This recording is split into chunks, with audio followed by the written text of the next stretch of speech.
Hey, There he is. do I have it turned wrong? I hear you, but I can't see you yet. Hold on. Let me look. Oh, live video live.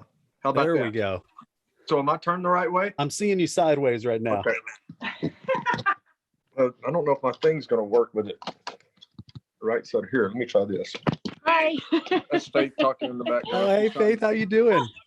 She's less technically challenged than I am. We had talked a little bit about it on set, but like, what was, growing up like for you? We had a difficult childhood, growing up. My mom, got pregnant her senior year of high school. My dad was a baseball player and he was playing in minor league ball in Florida. And they dated for a summer and he moved on and she ended up pregnant. And so she didn't graduate high school. They ended up shipping her off to the family in Louisiana because she was sort of out to the country in Louisiana because she was unwed and pregnant and a teenager. And I was born. She had me May 1st, 1967 in Delhi, Louisiana. And I don't remember this, but she, for the first year of my life, she was single and working as a waitress at a bus station in Rayville, Louisiana. And she had a playpen for me that was right beside the jukebox. So I was in a playpen at a year old while she was bussing and working tables at a bus stop. Yeah, listening to country music on a jukebox. Yeah. And then she met my stepdad who on one hand, had a heart as big as Texas, and on the other hand was a mean drunk alcoholic.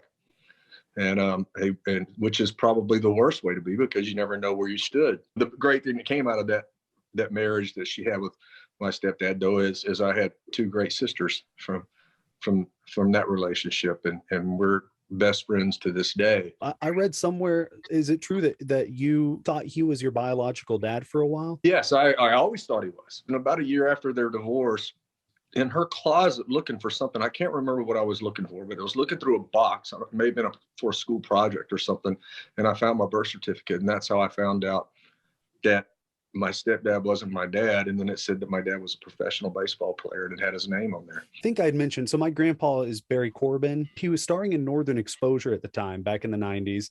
And 25 years earlier, him and his girlfriend had split up. And after they split up, she found out she was pregnant with my mom and never told him. So she put my mom up for adoption. And my mom was raised by her adopting parents, knowing she was adopted, but just not knowing who her birth parents were. And once I was born with all my medical issues, she was like, well, I better find, my biological parents to see if there's anything that I need to look out for that runs in the family. She ended up finding them. And at that point, still had no idea he had a 25-year-old daughter and two grandkids. And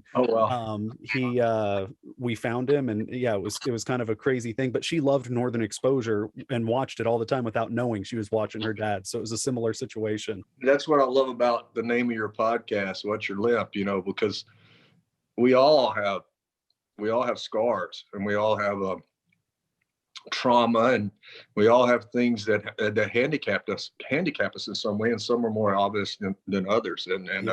So I love the angle and what you talk about and the title of your podcast, because I think that it's true for everyone. It's that old saying, and I say it to my daughters all the time. It's like, try not to judge people. Even when they're being an ass, try not to judge people, because you never know what somebody's going through or what somebody has been through. One of the other things that I learned myself and the other show I'm on, where they embraced my limp and my disability, or I guess different ability, is because I don't feel like, disabled in any sense. Like I throw the football, I'm always running around. Well, I told you, you're a great athlete. You're a really great athlete. You throw the ball well, you catch great. I mean, gosh, thanks, man. We had a lot of fun playing. I mean, skipping rocks. I mean, you kicked my ass skipping rocks. Speaking of sports, so I know music wasn't your first choice, earlier on. Like, I know that you were really into baseball, and you had a scholarship too, right? Yeah, I had scholarships in every sport. I was a basketball player, a baseball player, a football player. Luckily for me, I was a little undersized because I probably had just enough talent to probably get myself beat up for a while and end up playing double A baseball till I was about 30, and then made no money, and then been looking for something to do for the rest of my life. So it's a good thing God didn't make me 6'3". He stopped me at 6 foot even, so I'll take that.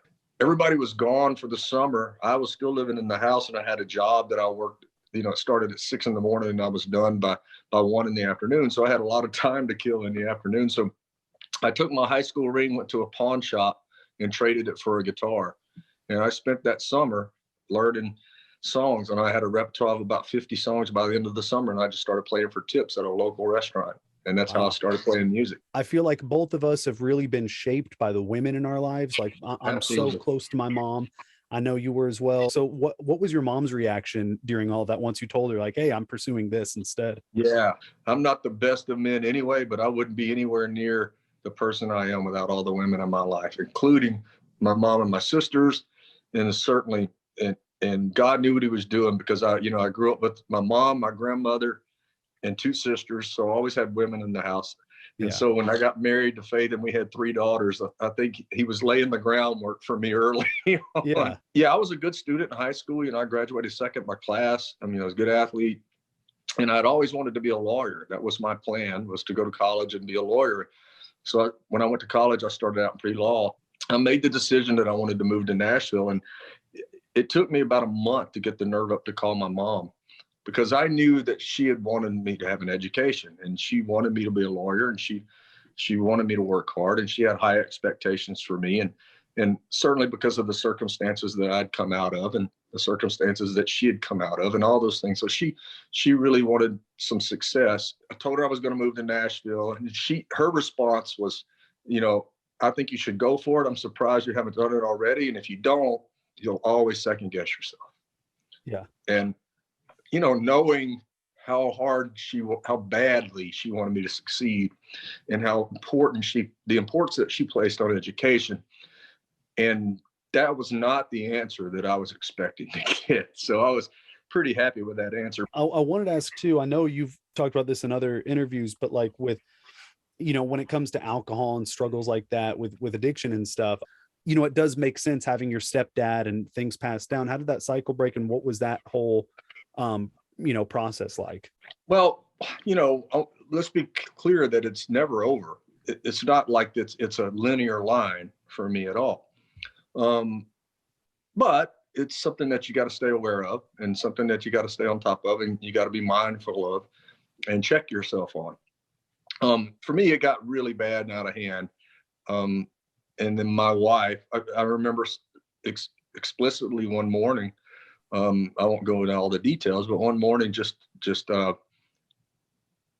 had reached sort of my end of my rope, and walked into Faith, and to the point to where I thought that it was going to be it, that she had enough.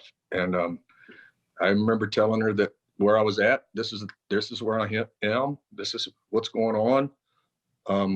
I need help. And she just gave me a big hug and said, I'm here for you. You got to dig down deep a little bit, but and it goes back and forth. I'm not going to sit here and say that I'm on the straight and narrow all the time or anything like that. But at least, and at the least and the most, I'm aware of my struggles, and I'm aware of my pitfalls, and I try to steer clear of them. Lastly, before I let you go, I always, and since, you talk a lot about things that you struggled with and overcoming a lot of stuff, I always end on a positive note. So what is the thing you love most about yourself? The thing I love most about myself, that's a hard one, because, as there's always, there's so much self-doubt, especially in this business. I guess I would say my devotion to my family. Anything to put on my tombstone when I died, I just simply want, father, husband, and son.